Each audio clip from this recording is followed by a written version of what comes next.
네. 지금 김정은 위원장이 생각하기에는 이제 그 북한 그러니까 비핵화에 대한 의지는 분명히 강력하게 있다고 보는데 왜 우리 이제 그 보수 언론이나 네. 또 많은 국민들이 왜 그러면 핵 리스트를 공개하지 못하고 왜 비핵화를 바로 실천하지 못하느냐 이제 이런 또 문제 제기를 하시잖아요. 그렇죠. 구체적인 걸 내놔라. 네. 네. 지난번 백두산 정상회담에서도 우리가 봤듯이 대한민국 정부 같은 민족으로서의 신뢰는 분명히 있는 건데요. 이제 김정은이 바라보는 트럼프와 미국 정부를 얼마나 신뢰할 수 있느냐. 또 미국 역시도 김정은과 북한 체제를 얼마나 신뢰할 수 있느냐는 신뢰의 문제거든요. 민족도 다르고요. 그렇죠. 그렇기 때문에 이게 같이 병행해서 지금 진행하는 프로세스로 가는데 이걸 일방적으로 선 포기 모든 것을 포기하면 우리가 나중에 해줄게. 지원할 것이다.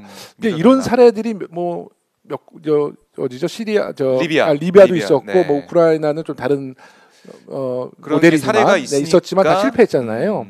그래서 김정은 위원장의 가장 지금 그 관건은 미국을 어떻게 신뢰할 수 있느냐 이제 이런 문제일 거란 말이에요. 네. 그래서 종전 선언이 매우 중요한 거예요. 그러니까 둘이 그 트럼프 대통령과 김정은의 어떤 회담이 아니라 미국 정부도 국제사회에 무엇인가 천명을 해야 된다. 한반도는 이미 이제 전쟁이 종식됐다. 종전 선언을 국제사회에 표방해 달라는 거예요.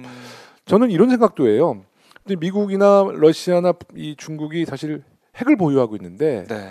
미국이 그러니까 핵무기 선제 공격을 안 하겠다는 뭐 이런 선제 공격을 안 하겠다는 네. 약속을 국제사회에 천명하는 것도 김정은 위원장에게는 매우 심리적으로 안정을 줄 수 있고 신뢰를 쌓을 수 있는 단계라고 보죠. 네. 중국은 아마 국제사회에 관점인데? 천명한 걸로 알고 있거든요. 네. 핵을 선제 공격 안 하겠다 이런 그 국제사회의 약속이 필요한데요. 네. 저는 이제 그 김정은의 입장에서 늘 생각을 해요. 내가 김정은이라면 나도 살고 우리 체제를 어떻게 발전시켜 나갈까. 그랬을 때는 저 김정은 위원장 입장에서는 트럼프 대통령이 가장 중요한 키를 갖고 있지만 저는 네. EU 특히 이제 유럽 사회에도 많은 좀 메시지를 좀 전달했으면 좋겠어요.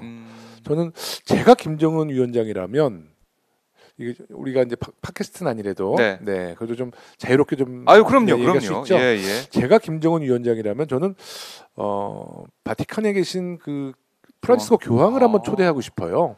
야, 본인의 생존을 위해서라도 본인의 체제를 위해서라도. 왜냐하면 프란치스코 교황이 네. 지금 남북 관계에 굉장히 관심이 많습니다.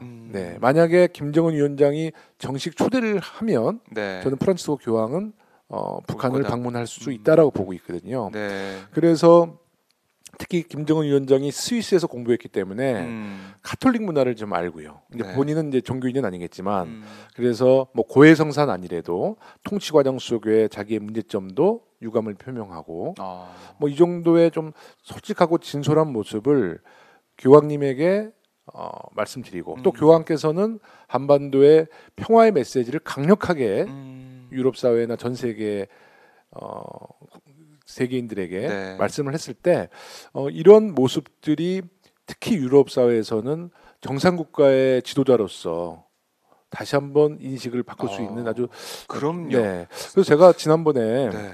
그 바티칸에서 외교부 장관이 오셨어요. 대통령도 만나셨고 우리 국회도 예. 방문해서 저도 만났는데 대통령을 원래 올 이제 10월달에 바티칸 초청을 하셨는데 아마 네. 남북 관계 일정 때문에 답변을 그때 못 하셨고 얼마 전에 강경화 장관이 그 바티칸 외교부 장관을 만나셨더라고요. 예. 그래서 프란치스코 교황은 지금도 남북 관계에 대해서는 적극적인 지지와 평화 체제를 기도하고 계시기 때문에 북한 당국에서도 프란치스코 교황을 한번 초청하는 뭐 이게 트럼프 대통령이 제안하면 제일 멋지겠죠. 그러면 트럼프 대통령이 노벨 평화상 받을 수도 있어요. 아니 고르바초프가 사실 그 냉전을 종식시킨 장본인이긴 하지만 고르바초프가 인권 문제에 대해서는 이렇게 모범적인 사람은 아니었거든요.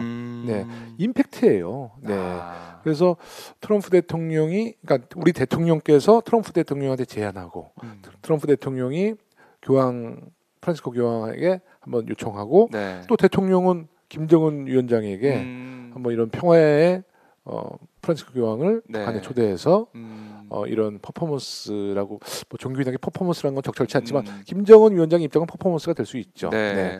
뭐 이런 평화의 무드를 계속 유지하는 것도 좋은 방법 같아요. 좋은데요. 이 방송을 만약에 북에서 보고 있다면은 김정은 위원장한테 조언을 누군가가 해주지 않을까 그런 생각도 들고. 저는 이미 그 스웨덴의 연구 단체가 있어요. 남북 관계를 예. 우리나라 남북 관계를 담당하는 단체가 있는데요. 그 단체 일단은 제가 좀 얘기를 이렇게 아이디어를 하셨어요? 해서 그쪽에서 굉장히 스웨덴 측에서 진지하게 지금 고민하고 있습니다. 네. 예, 만약에 이게 성사가 되면 네. 김영호 의원님 덕분에 성사가 된다. 그럼 이렇게 노벨 봐야겠네요. 평화상 후보가 되는 건가요? 야, 네. 저는 그 노벨 이 평화상 가지고 영광을 있습니다. 문재인 대통령과 트럼프 대통령, 김정은 위원장께 바치겠습니다. 알겠습니다. 네, 오늘 좀 방송을 자유롭게 해서 죄송해요. 아유, 네, 네. 자유롭게 하는 방송입니다. 네, 그래서 오마이 조금 뉴스. 약간 오버하고 있습니다. 아유, 네. 좋습니다. 야, 오늘 김영호 의원님 만나러 왔는데요. 예, 박정호의 핫스팟 이렇게 또 즐겁고 유쾌하게 방송하게 된 것 같습니다. 네.